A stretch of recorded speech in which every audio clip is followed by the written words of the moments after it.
მეგობრებო, უწყვეტმა პროტესტმა, მშობლების გაუტეხელობამ და რაც მთავარია საზოგადოების ერთიანობამ გამოიღო შედეგი. და ირაკლი ყობახიძე და ქართული ოცნება მიხვდა, რომ ამ საქმის ასე დატოვება არ შეიძლებოდა.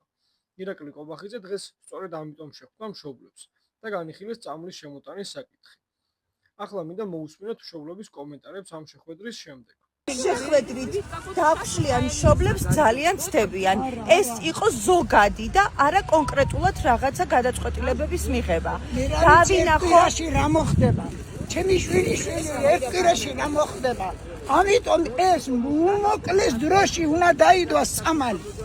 ჩემი აზრით, მშობლები ორ მთავარ რამეს იძახიან და აუცილებელია რომ ეს ყველამ კარგად გავიაზროთ.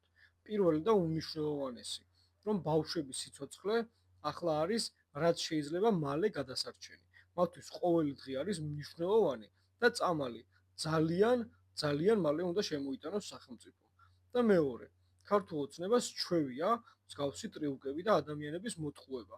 ასე რომ, თუ ეს შეხვედრა მხოლოდ იმიტომ გააკეთეს, რომ მშობლები დაიმეცნენ და პროტესტი შეწყვიტონ, ამას ვერ მიიღებენ.